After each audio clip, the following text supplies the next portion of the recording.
So I think let's get started. Welcome everyone to tonight's session of our series on the Yishuv. This is our third session, and we are delighted to be here to discuss the Beauty Queen of Jerusalem with this series creator, Ester Namdar Tamam. Before I bring her on screen, I thought I would start, in case anyone hasn't seen the phenomenon that is the Beauty Queen of Jerusalem, and please do watch it after the talk if you haven't. In case anyone hasn't seen it, I thought I would share with you the trailer. So I'll do that now. Hopefully everything will work.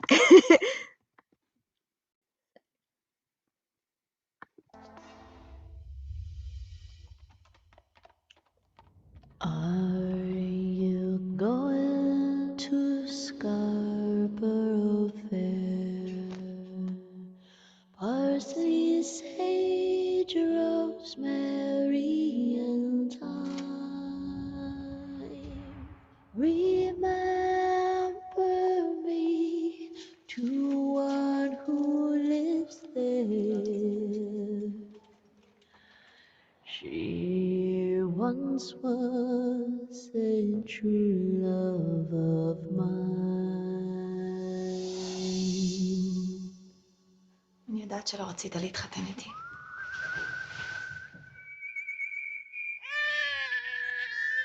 בת. יפהפייה.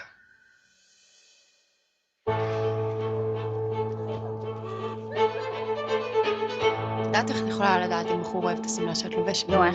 אם הוא מנסה להוריד לך אותה.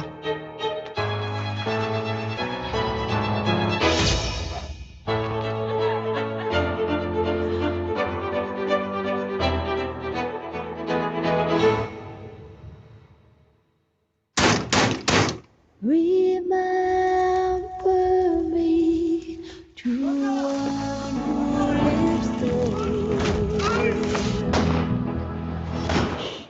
She once was a true love of mine.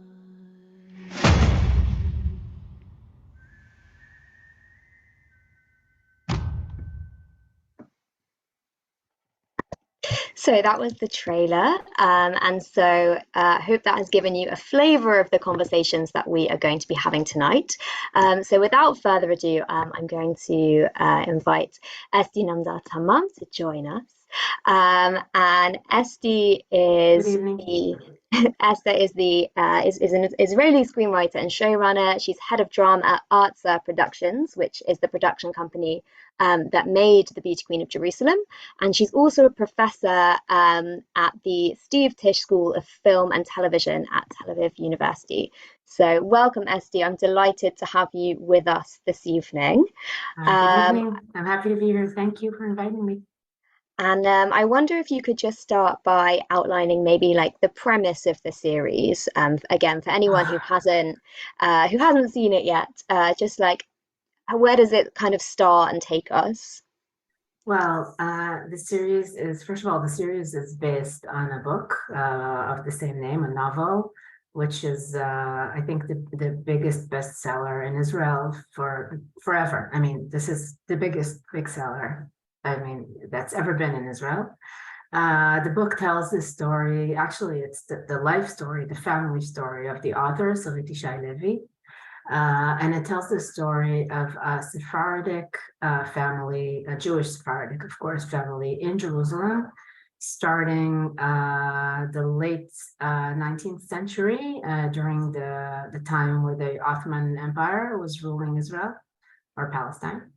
And during, I mean, it goes forth until the first season goes on until about 1942, I would say, but it stops at a few stops on the way. So it goes through all the first half of the 20th century in Jerusalem, and it tells the story of this family. It's a family with a lot of women of all ages, a grandmother, a mother, daughters, and their tales. It's a family melodrama, but it also has political and social aspects in it, as any melodrama actually. So I would say it's the story of the family, but it's also the story of the history of Israel, Palestine at that time.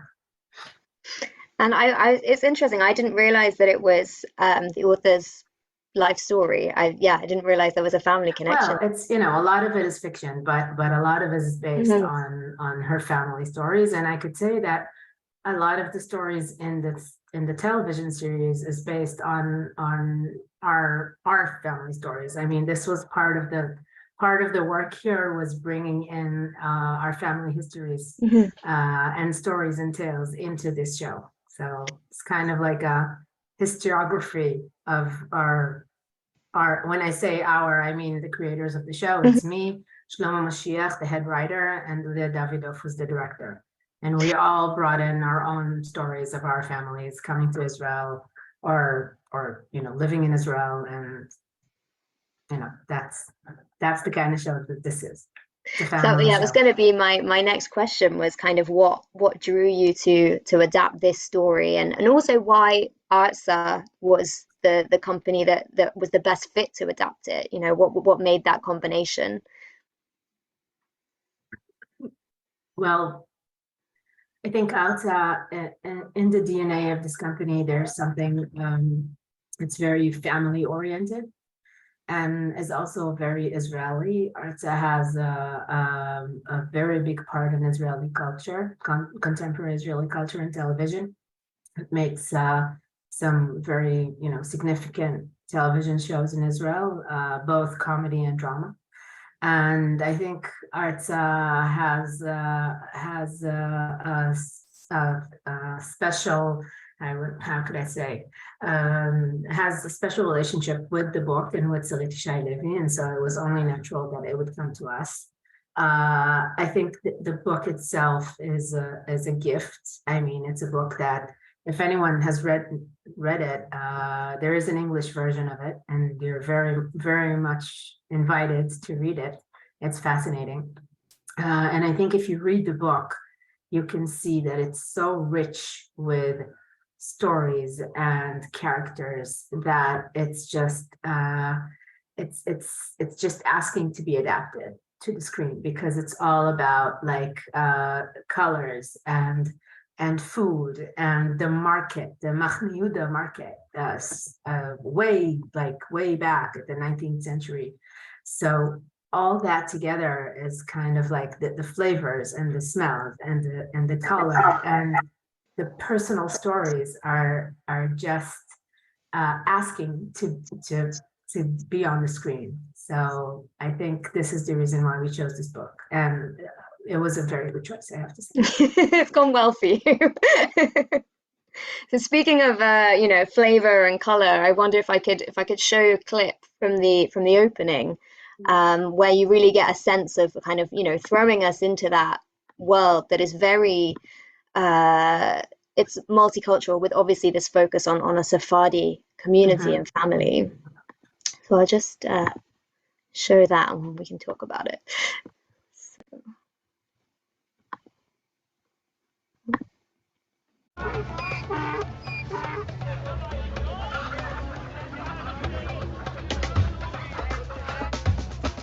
אתמול בערב סגרנו עם שלמה ועדלה מלכי, בקרוב מאוד תהיה אצלנו חתונה. בעזרת השם.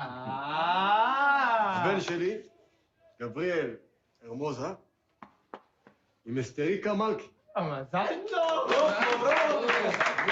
שנה הבאה ברית בעזרת השם. מצליח. תפתח בקבוק ערק, תחלק להם מהשוקולדים המיוחדים מצרפת, שקדים, אגוזים, פיסטוקים, תן קצת מארחת לוקום. מזל טוב שיהיה. מברוק, אלף מברוק, העריך. יאללה מברוק. מזל טוב.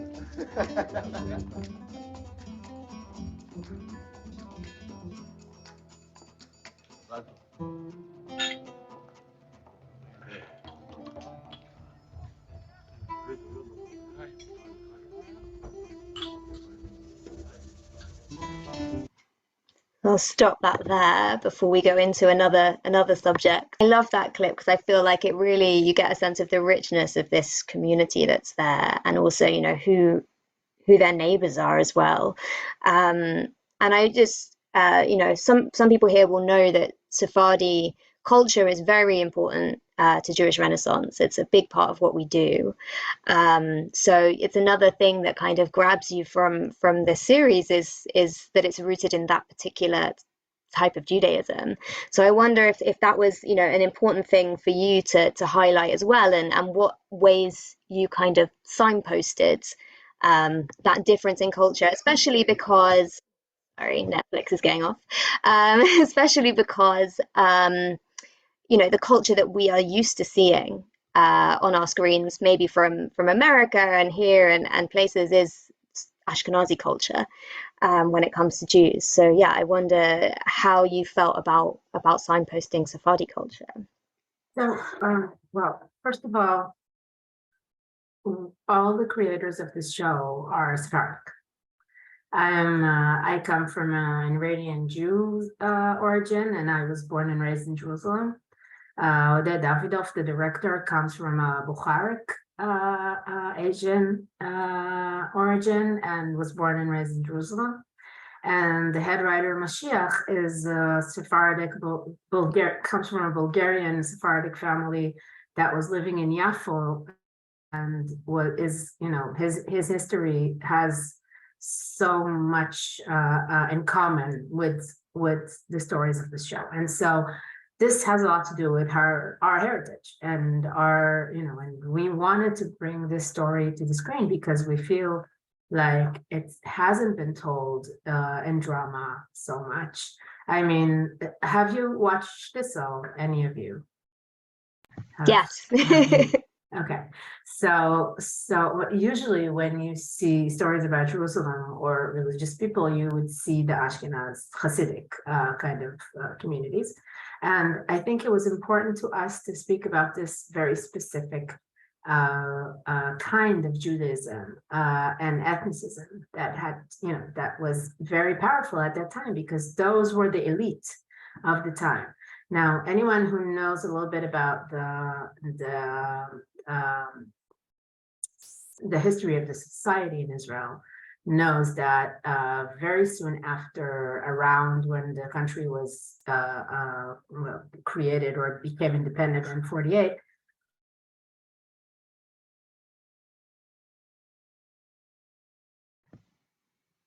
Oh dear, I think we may have lost Esty.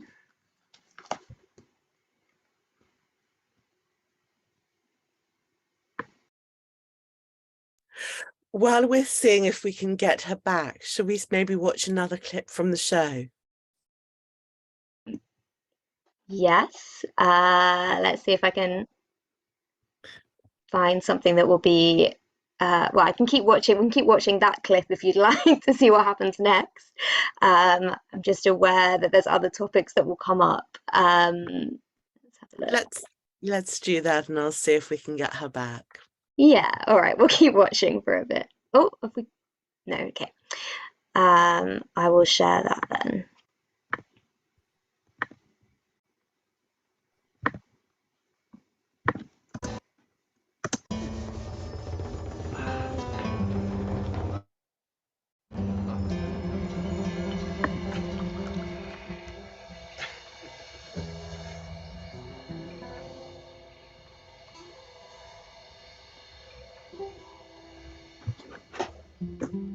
אפשר לעזור לך? כן, אדוני. יש עבודה פה? I think we do have her back, so I'm going to come back and stop sharing. Apologies for that technical glitch. Are you all right with us? I'm going to ask you to unmute if that's okay. There we go. Got you. Okay, so there's a horrible storm in Tel Aviv right now, and the electricity just got cut off. So,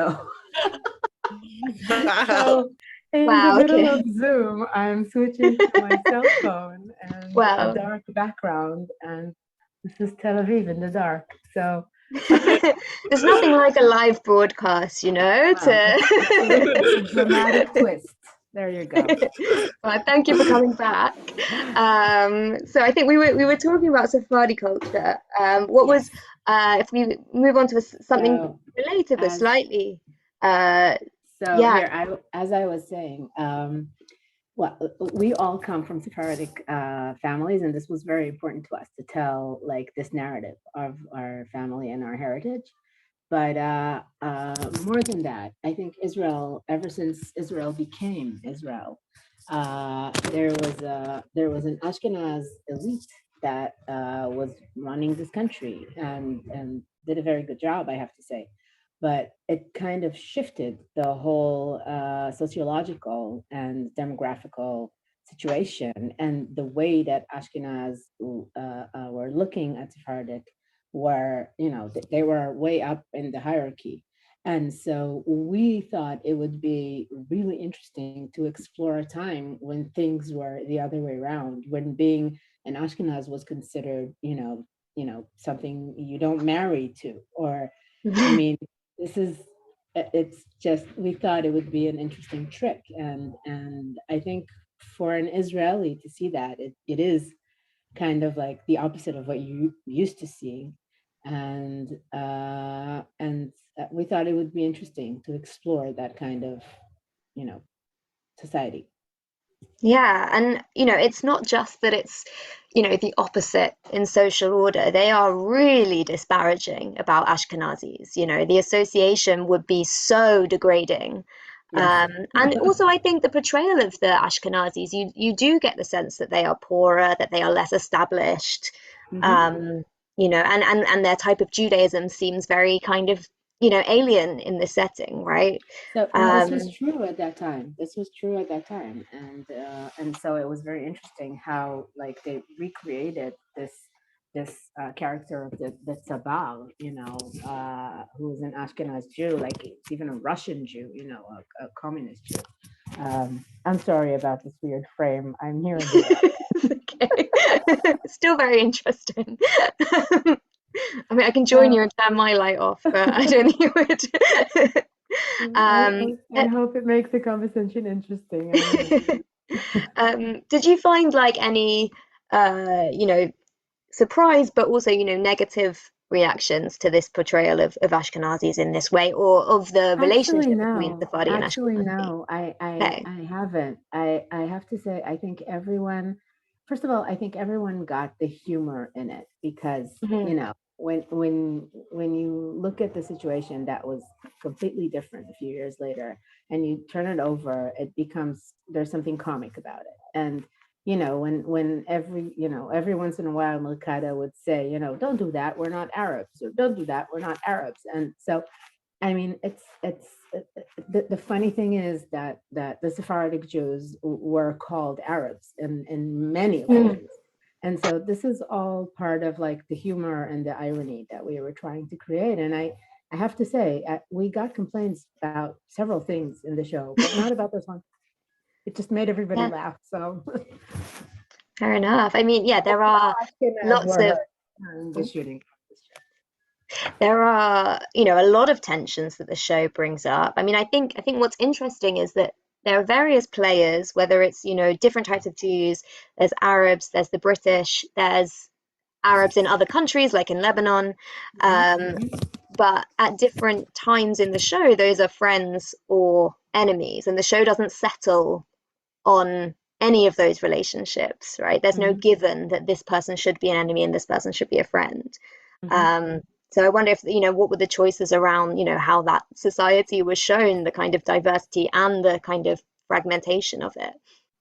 I think if I could very soundly say that we did not want to portray any of these sectors as, we didn't want to have like good and bad characters in this show, like, saints and villains. We didn't want that. We wanted everyone to be complicated. We wanted the point of view on which we look at the characters to be complicated, as it is in life.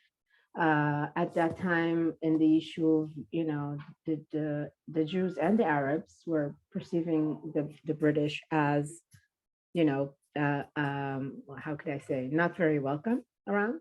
But we wanted to show the complexity of that too, because actually the season that just aired in Israel, there's a new season for the show. And in that season, Luna becomes very good friends with a couple of British ladies that are, wives of officers that are serving in Jerusalem. And so all of a sudden you have like these characters that are British, but are wonderful and are, they become her good friends and kind of save her. And so we wanted to have that complexity. We wanted to have the complexity of someone who's a freedom fighter for the Etzel, but is also loved by his older sister, and you understand that he has a childhood trauma, a deep trauma of losing his parents and his brother that kind of haunts him and makes him what he is. So we wanted to build characters that are both good and bad, like real life. And so I think we made it a point to have, like, each time you watch an episode and you say, oh, I get it, they're like left-wing liberals, they're like pro-peace, then an episode later you'll have like the Arab rebels coming in and raping and almost murdering the women of the family. So I think we wanted to maintain that kind of complexity because I think that portrays very well the way it feels living in Israel, I would say. There's no, it's not a black and white kind of situation. It's not a good and bad kind of situation. It's way more complicated than that.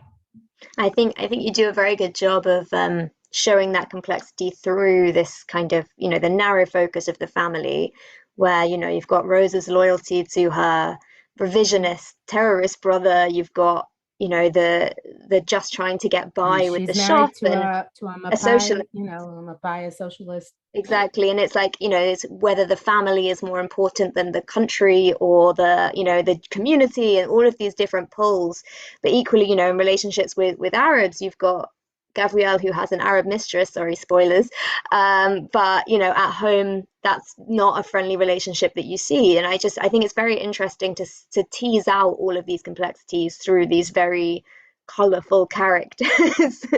No, actually, I have to say that, for example, that is something that we really wanted to show. We wanted to show, I don't know how many of you are familiar with the political situation here, but no way in hell could I, with an Israeli passport, go visit Lebanon. I mean, it's an enemy country. I have no way of getting in. I would get arrested at the border.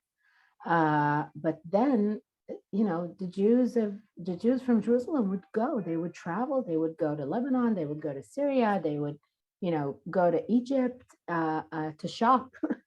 And we really wanted to show that. We wanted to show a time where that was, the whole Middle East was just like one big open place. And I'm not saying everybody was friends with each other and it wasn't, dangerous or scary at times, but it was, it was a different place, and that really interested us. That's very interesting to us to show. Yeah, and certainly as a diaspora Jew, there's still a sense of like I can't imagine just going to Lebanon for all of these delicacies. That it was a whole world that was kind of opened up, which is really beautiful and also quite bittersweet. Well, one of the divides, just back on what we were saying before, one of the divides that really interested me when I was watching this series is the way that people see the British, and how you've got the different ways of resisting, I suppose. And I wonder if I could show another clip. This is from when there's a member of the resistance group that you mentioned. So they're quite a right-wing militant group, fighting the British by force, and they're very against the socialists and Ben Gurion. But one of them, Itamar, starts dating the daughter of Gabriela Mossa, who is a socialist. And so when he is invited to meet the family, he does not talk about his militant activities. So I'll just share that with you.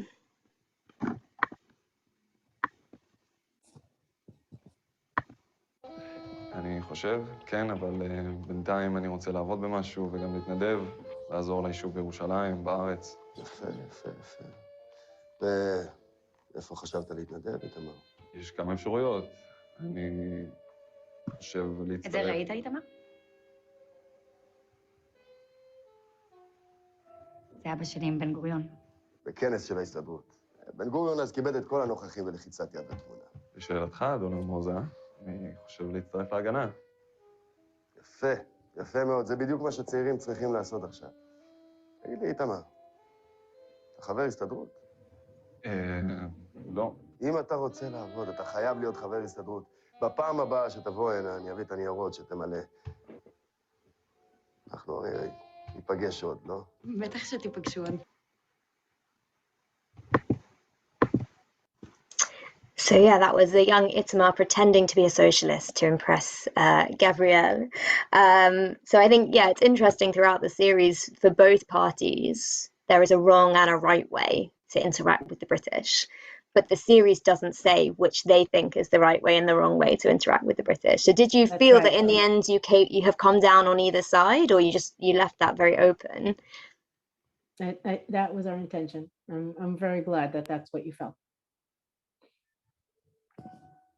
I mean, certainly as a British viewer, you know, I was probably more on the side of the revisionists, but you know, I'm sure not everybody was watching it. And it was interesting, I guess, to see the divide in society in the way, you know, Ephraim, who's a terrorist from the start, but a member of the family, how he's treated by the family and their neighbors, because I was surprised by that, at how much they wanted to distance themselves from his behavior, and he wasn't a hero to them.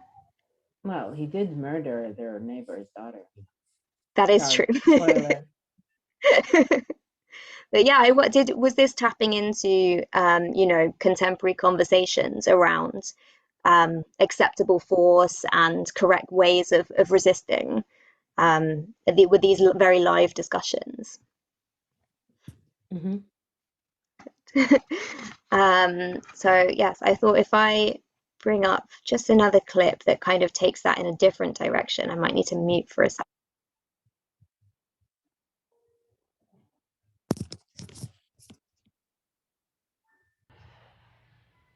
And why are you holding him? I would give my second eye to bring back Matilda. My friend who was fatally wounded in the blast is dying in the hospital. Is that a sufficient answer? But why do you think that he did it? I'm sure of it. Here,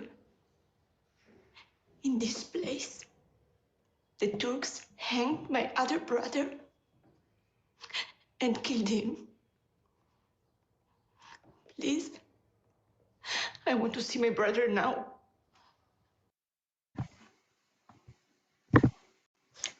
Just checking if that sound actually shared. But yeah, I thought that was a really moving scene where you see the kind of the history of the oppression that these people have experienced. And I was just wondering, you know, for people around the world who are coming to this series without having read the book, without knowing much about that time period, whether you have felt that there's been if people have responded in a way that shows that there's been a shift in attitude, whether they didn't realize the levels of occupation, I suppose, and the length of an occupation that people living in the land had experienced. Oh, the light is back. I have to say, we didn't get many responses concerning this specific matter. I could say that we got responses that really surprised us from crowds around the world that actually felt very close to the stories, to the characters, I was surprised to even discover that this subject matter would be interesting for people in Poland or France or I told you, Emma, when we were talking that I got this email from this guy in Honolulu that it was really important for him to tell me that he loved the character of Melkada, the grandmother, because she reminds him of his own Hawaiian grandmother. And so I was actually, the kind of responses that we got were less political and more personal, I would say. I think that is kind of the level that of connection that I felt that audience had with this show. Maybe there were other responses that I don't know, but this was what I kind of got. I got a more personal kind of view and not kind of a historical and political view over the show. It's interesting that obviously, the family it's a soap opera, it's a melodrama in and of itself. There's enough to kind of draw you in. It is surprising to me that people would not pick up on the kind of the tensions and the politics of the era, because it's such an interesting time. But yeah, I mean, I think again, for an Israeli audience, I think this is not new. I mean, we learned this in history and we know of this. And people elsewhere, I think, first of all, everybody was trying to understand what's the difference between Sephardic and Ashkenaz Jews, let's start with that. So I admit that questions about the British mandate were not part of the kind of fan mail that we were getting. I suppose most people are not writing being like, this thing was really interesting to learn. They're much more like, Mikado was just like my mum. Exactly.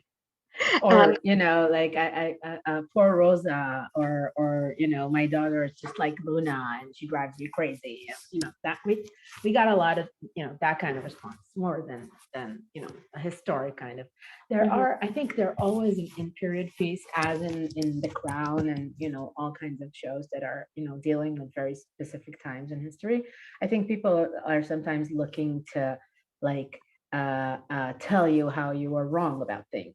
They wouldn't drink their tea this way, or they wouldn't say His Majesty's Queen, or the uniforms are not right. Or sometimes you get that kind of response, but that happens in every period piece. I mean, that's part of trying to recreate history in a fictional way. You take some artistic license, and sometimes people pick up on that and are resent that. So, and there'll always be something someone that you get a lot. There'll always be someone that this is their specialist subject, and it's the way we drink tea in this period of time, or whatever. Exactly. They would never have. We got this response that someone was having breakfast and they were having it in a plate that was like a soup plate, and we got this response of no one would have a toast in a porridge plate, and we were like, oh, okay. I can't believe someone would spend their time doing that, but good luck to them, I suppose. They do. And you won't make the mistake again. Awful when that happens, I have to say. You're like, oh, how did we miss that? Wait, I'm gonna go back to my computer, see if I can. And just back to a couple of things that came up before, this idea of poor Rosa, who is the very much the downtrodden and unloved wife, but also the kind of powerful Makada as two very different status women that show us, I think, quite a lot about how women are kind of treated and how they exist in this period. So I thought if I show, while you're connecting, if I show a clip that maybe highlights a little bit about the situation for women in this time, and then hopefully you'll be back in time.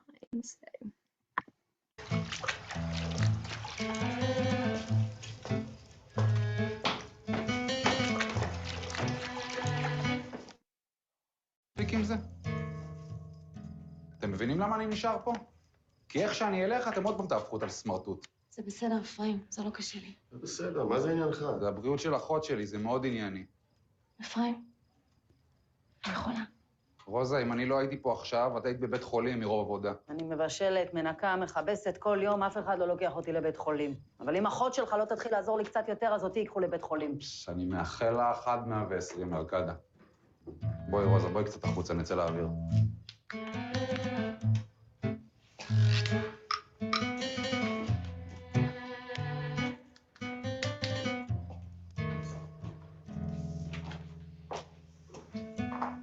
אולי שאמא שלך תשטוף לך את הרגליים. ישמור השם.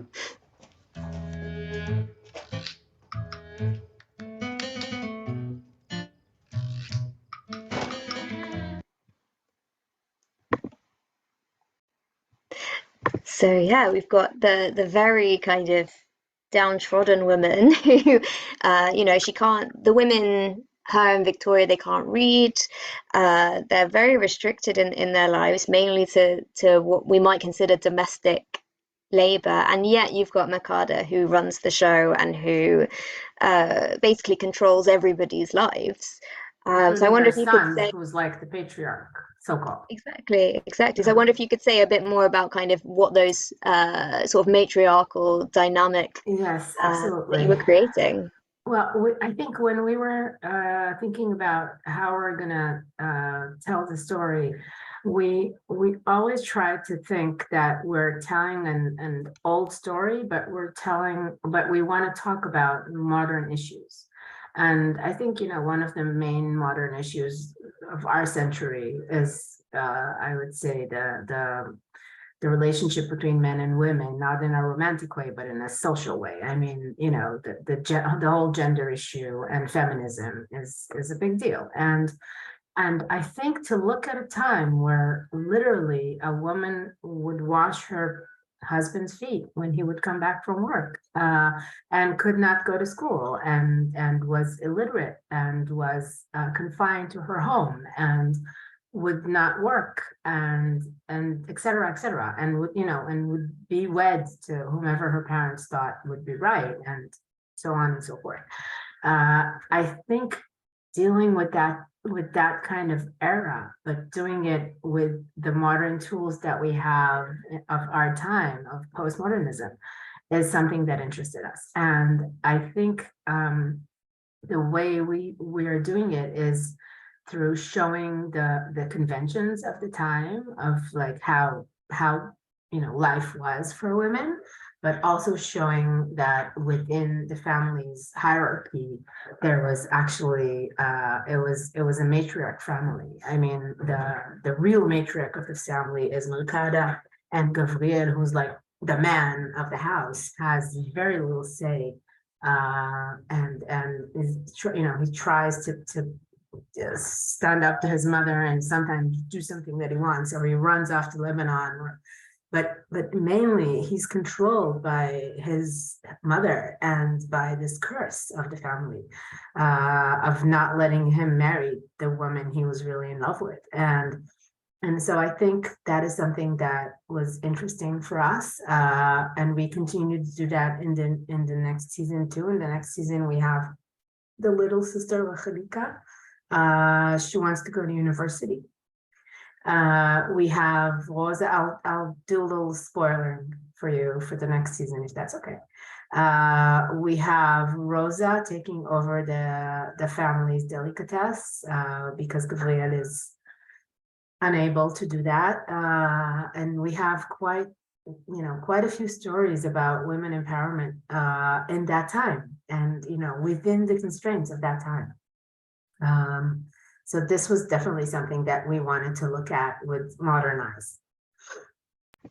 So I think it's a really powerful thread kind of running through the series, because that to a certain extent everybody's life is controlled by the decision that Makada made, that everybody has to learn to live with. And Melkada is also considered by decisions that others made for her. I mean, that is kind of like the fate of the people in this show, is that she's in the next season, she says something about her marriage to Rafael, which was Gabriel's father, and died when she was very young, and she never met she did not get married again. She was a young widow, and I think she says something about I didn't marry out of love. Like, who marries out of love?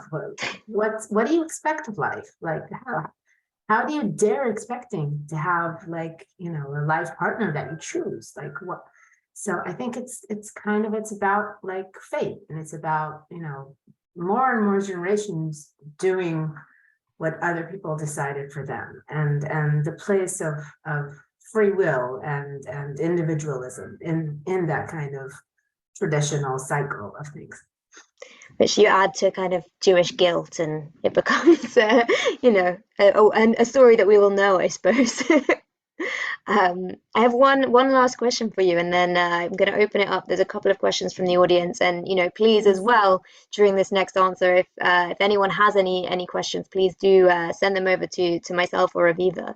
But yes, my last question is just how you think the series speaks to particularly Israelis today. Like, what is the relevance of the series to today's audiences, and also international audiences, but particularly within Israel?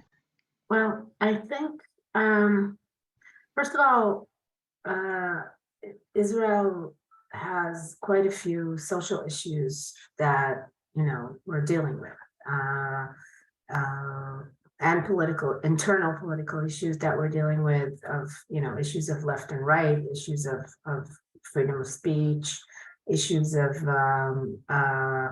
for example, Israel has a burning issue of domestic violence, and the new season, the main arc of the new season is about domestic violence and PTSD, which is in a country where 80% of the young people go to the army, and most of them experience some kind of combat.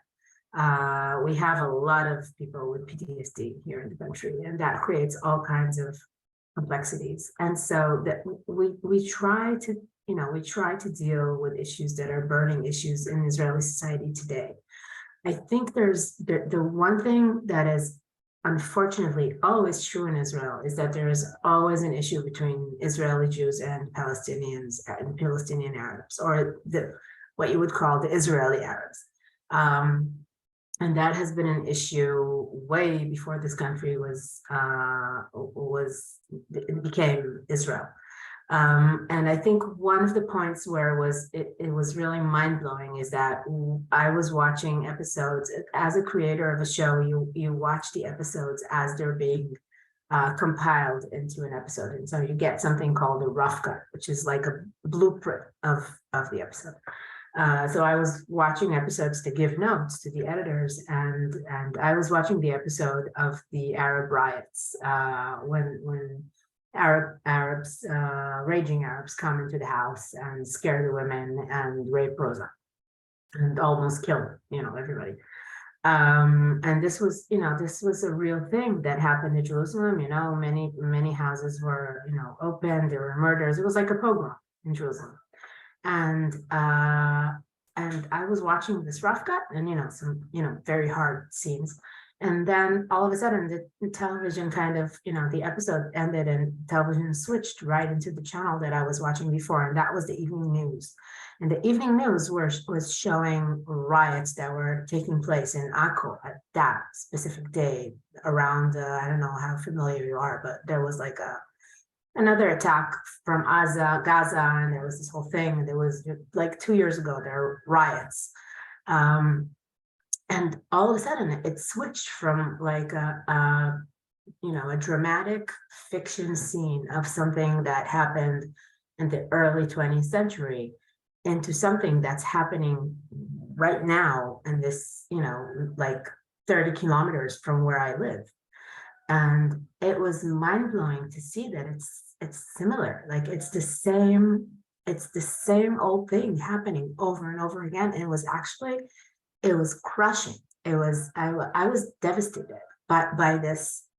I was looking at the television. I was like, oh my God, it's been like this for, hundreds of years. And when is it going to stop? Like it's the same thing happening over and over again. So this time it's the Jews and this time it's the Arabs, but when are we going to stop fighting over this place? And it always happens. It always kind of comes down to Jerusalem, because that's like the focal point of this whole thing. And so this was a very powerful moment of like, if usually when you come to propose a period piece to any channel or broadcaster, then the first thing that they would ask you is, why is this relevant today?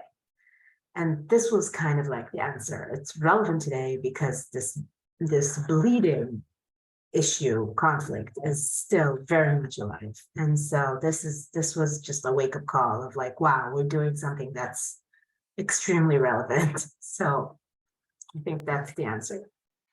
Sorry, one more small thing. What was the reaction like from Israelis watching it? And I suppose also compared to the book? To say the show is because we're just having like the third wave because there's a new season just went on air last week. The show is a phenomenon in Israel. It's almost unbelievable how everybody watches it. And the responses that we're getting, just last night at like 1 a.m., I get a message from Swell. Swell is the young lady, the young actress that portrays Luna in the show, the beautiful, talented Luna. She sends me a message at 1 a.m. I'm like almost asleep. And she sent me a message saying, Esti, all these people are writing to me on, what's it called? Instagram. Like they're writing messages on Instagram because the episode that aired last night was an episode where I told you about domestic violence when there's a very very painful story between Luna and her partner in the new season, a story of domestic violence. And she writes to me at the middle of the night. She says, you know, I turned on my phone and I have like 200 messages from women in distress asking me what should they do because they saw this episode and they feel like they should talk to someone.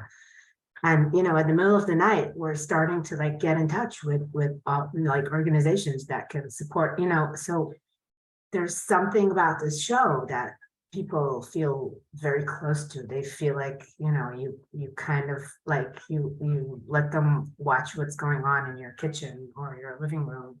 And that creates kind of like a very emotional and personal response to the show. And I think that is something about this phenomenon here is that what it feels like everybody's emotionally going through the story with the characters. So. And it's a big responsibility, I suppose, so many people are connecting with these. Television. It's a huge responsibility, yes. Because it's reaching people in their homes where they're safe. Yes. It's wow. Yeah. And it's amazing if you are able to you know, use these storylines to connect people with what they need. I think, well, for me, that's the reason. You asked me before, why is Alta doing this show? Well, I think what for me and for Alta, for Shai and Daphne, who are the owners of Alta, I think making television that makes a difference in the world is the reason we do it. So I think that's the whole story of like telling a story that reaches out to people, and you know, that's why we're in the business. So amazing. So we have some questions coming in from the audience. So I'll pull up one for now. If I ask Jessica to unmute and ask your question, I'm just going to add a spotlight as well. Hi, Jessica. Thank you very much indeed. I really enjoyed the talk. Thank you for listening. I wanted to ask why you did the episodes in 2 different years and not in a straight historical line. At times I found that quite distracting, with the story going backwards and forwards. So and Jessica, I knew that you would say that. I knew that you would say that, and so the next season is not into Thailand. We stopped doing that. No, okay. I'll tell you the real reason we did that, because this is, you asked me for what were the responses. So this was a response that we got a lot, and we got that mostly from people not in Israel, because I think for people in Israel, since they know what happened historically in one era and the other era, so it was less confusing, the back and forth. I think the book is written like that. The book is a family history, and so it bounces, you know, back and forth. It's like when you tell a family story, you say, you know, you remember Rebecca, she was the daughter of Moshe, and Moshe used to have a store in the back, and his neighbor. So this is how the book is written, and we kind of wanted the show to be like that. We wanted it to bounce back and forth as as when you hear a story about your family. But when we got to the airing of the show, we realized that this is confusing for people.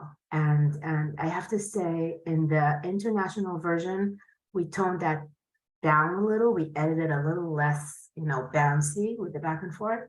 But in the next season that would air, I think it's airing this month in Netflix, at the end of this month, you would see that we reached 1942. And from that point on, we're just moving forward from 1942 and forward. So I'm sorry. No, I didn't want to be critical because I really enjoyed it. I have to say, it's something that worked really well on paper. Like when people read the scripts, they really enjoyed that, like the back and forth. But somehow when we edit it all together, it didn't work as well as it did in the book. So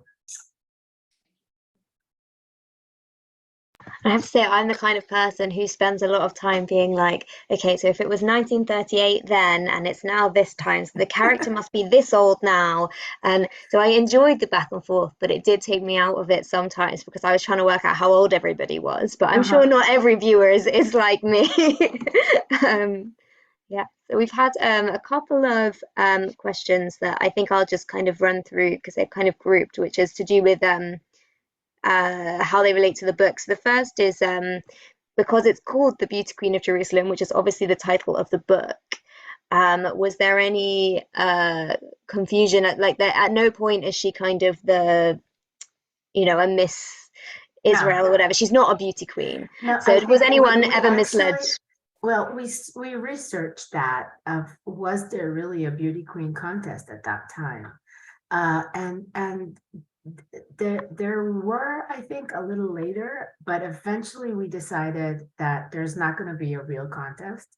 And we kind of wanted people to wait and see if there's a contest. And no, because the truth is she's the beauty. It's like that in the book too. She's the beauty queen of Jerusalem, but it's not a formal title. It's kind of like, who she is as a well-known character of, beauty and she's as spiky as she's beautiful. So it's I always find that there's a little irony in that title too. I mean, she's the beauty queen, but she's very far from being, this in a contest. I thought maybe the politeness and good manners, that's not who she is. So I thought maybe the dance competition would be the moment where she becomes a contest, but it's more, I guess, I felt very sorry for Rachelika being her sister. And she's just, everyone talking about how beautiful her older sister is. But, it happens. Something we wanted to talk about. That's you remember how I told you before that some of the stories in the series are family stories, and this is a story that has to do with Mashiach's family, and that's like that was a big deal in their family. Sisters. There's mother and daughters, mother that have complicated relationships with their daughters and can't stand them. These are postnatal depression, all these things are things that you don't always see on TV, and we wanted to talk about the things that you don't talk about usually. Yeah, and it really does cover a lot of ground. I've been asked if the next series is also from the book, or if someone else wrote the story for it. It is. No, it is. It's the same. Well, the story is written by the same writer, by Mashiach and myself. And we're using the book in the new season as we did in the last seasons. The book is kind of like the inspiration and the base for all the characters and the main story plots. But when you adapt the book into television, you need to invent a lot more. You need to add characters and stories. And I think also you asked me before, and I don't think I answered it, but you asked me how did the audience react? The audience that actually read the book, how did it react to the series? Well, we had a few reactions of like, the series is better, the book is better, but I think most people were actually happy to find that it's not exactly the same, because if you love the book, then, you want to see the things that you liked in the book, but you want to see some new stuff too. And so I think that was what we're aiming for. We're aiming for, maintaining some of the storylines of the book, but also adding more to the television audience. And like adding to the world, I suppose, is a privilege that you get to do as part of a series, is that, there is more space to fill this world with characters. And absolutely. Yeah. And the kind of, when you build characters and, you bear with them for many episodes, eventually they start, doing things that you didn't necessarily think that they're going to do. They grow off into directions, and you can do things that are, you could say, okay, what is Lacharika going to do this season? Oh, she's going to want to go to university, and she's going to be the only student there, only female student there.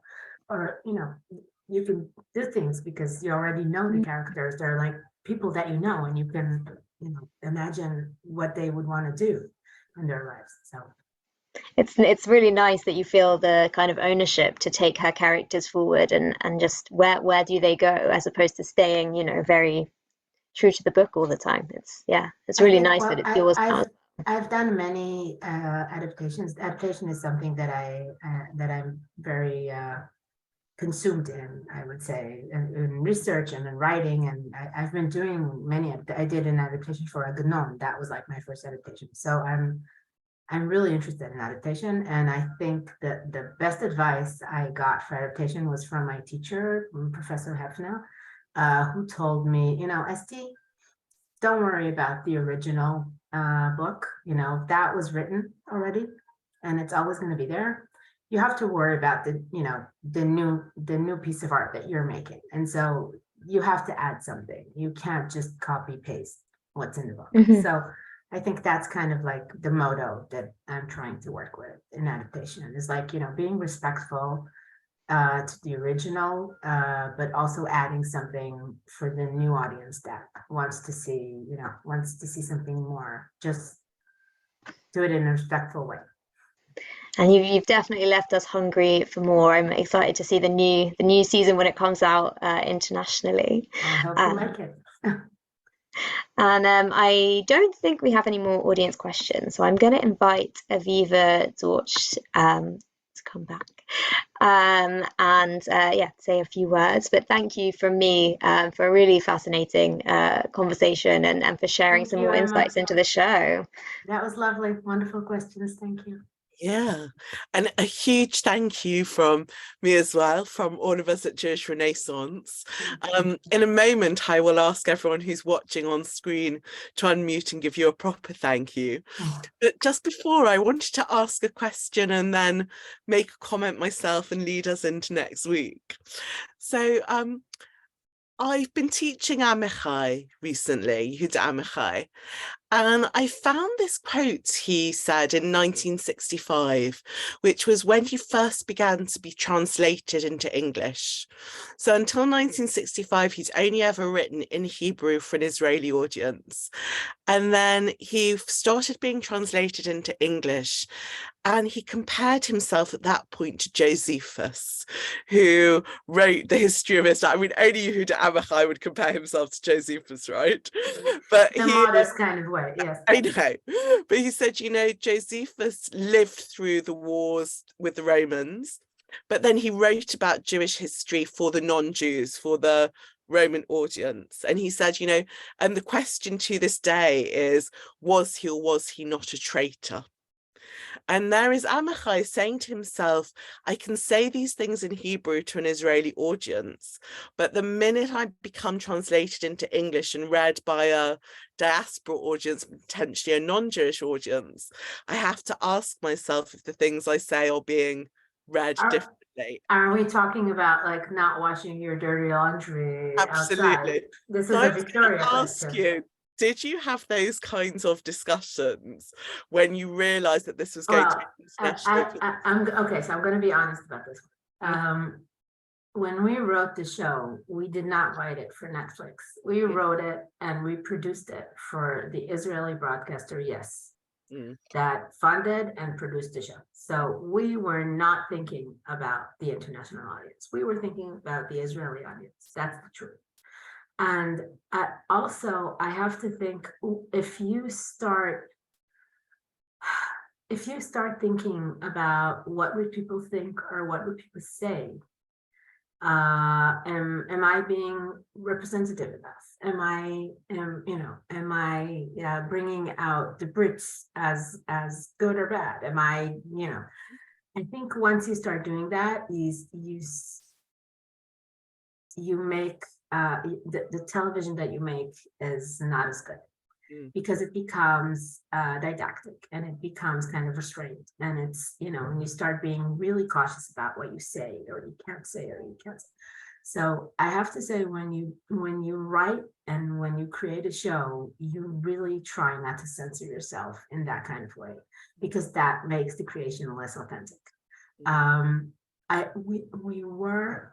We did get, I got criticism from one former Israeli ambassador that came up to me. He was an ambassador of Israel in America at the past, and he came up to me and he said, "I saw your show. How dare you say that?" And I said, first of all, it's my opinion. Second of all, I didn't say it. Gabriel said it. Third of all, it's like, I don't think a show could be an ambassador of a certain, nationality or agenda, because when you do that, people don't watch the show.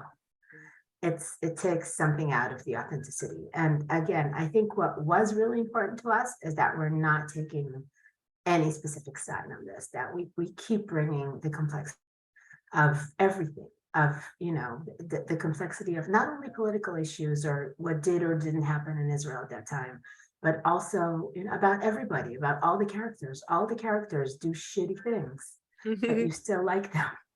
And so I think this is something that's really important. When you make television, you can't be your own censor and those things. And of course, I think we all have some boundaries that, each of us has like a moral center that, things that I do talk about or do not talk about. For example, I want to say something that was really important for me. I'm going to address it because I'm assuming most of you saw it, and if not, then I apologize. But at the mid-first season, Rosa gets raped in a horrible way, and it was really important for me to make it clear to everybody on the crew, and we're talking about a TV crew is around 100 people that are on set. And it was really important to me that this scene has nothing sexual or erotic about it. I put together everybody, and I spoke to everybody, and the set was closed, and there were very few people on set. And this went on, it was in the script, and it was on set, and it was in the editing. And it was really important to me that this will not be a sex scene. This would be a scene of violence. So this, for example, this was something, that you say, how did you portray this like that? I remember saying something horrible to the photographer. I said, like, I don't want anyone, no matter how deviant they are, I don't want anyone to be sitting at home and feeling aroused by this scene.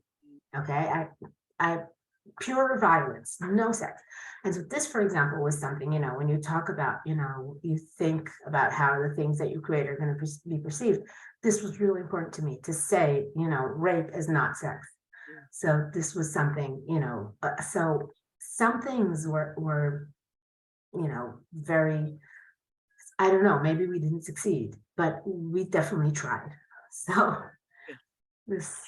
I think you did. What's interesting to me is that it's a very warm show. We see a lot of Fauda and other cultures. This is like a warm show, but that was one of those moments in the series where the temperature drops. It is cold, it is ruthless in a certain way. And I think that's really important to have those moments. So yeah, thank you so much. And thank you for being so open with us, for letting us all hear a little bit about your process. Thank you for listening. just to say to everyone, I mean, you might have seen when you were booking, there was a slight change. We'd originally arranged, Emma had been working with Daphne Prana, who was mentioned, who's the executive producer, and they're filming another show in what, 2 weeks' time. So at the last minute, Daphne realised her schedule wasn't going to allow it. So I mean, Ester just jumped in at the last moment, and we were so grateful. And actually, to have the series creator with us is a real privilege. So thank you, Ester, and thank you very much you all. to Emma, who did It a was lot. lovely to meet you all. Thank you for being here. Yeah, so we're gonna do a thank you, but I just want to advertise next week. As everyone in the audience will have realised, we do diversity of Jewish community, and we're looking at the Yishuv, and we've looked at the Ashkenazi experience, we've looked at the Sephardi experience. So next week we're looking at the canine experience. Don't say we don't include every community. There's a new book, which I'm joking, but actually I've read it. I'm going to be chairing next week, and it is fascinating, about the woman who created both the canine infrastructure for the nascent Israeli state, as well as for the British Army in World War II, and then went on to create the first ever institute for training guide dogs for the blind in the Middle East. Her name was Rudolfina Menzel, but she originally came from Austria, and as a Zionist, she was training her dogs in Hebrew. So I don't know if you know, I didn't realise this till I read the book. The dogs that were used by the Nazis in the concentration camps only responded to Hebrew commands. And that is one of the strangest facts I've ever learned in my life. And I have to say, the story only gets crazier from there. So I've been saying to the author that this needs to be a film or a TV show. So we're going to be talking tune in for the to next session. This is the next session, really? This is, yeah, it's an amazing story. This woman escapes, trains the dogs, then they get started to be used for the Nazis, goes on this wild escape to get to Israel, to get to Palestine, and creates the canine infrastructure of the new state of Israel. So we're going to follow that story. We have a Harvard academic who's edited the book on her coming to talk to us next week. I really hope you'll join us for that. It's going to be a fun interlude before we get into things like the bombing of the King David and the Declaration of Independence. So please do join us. And please also just unmute yourself and give a big thank you to Ester and Emma before we finish. Thank you so much. This was lovely. I'm going to tune in next week. Brilliant. I'll be in touch. I'm joining the group. Bye. Bye-bye. Thank you. Thank you.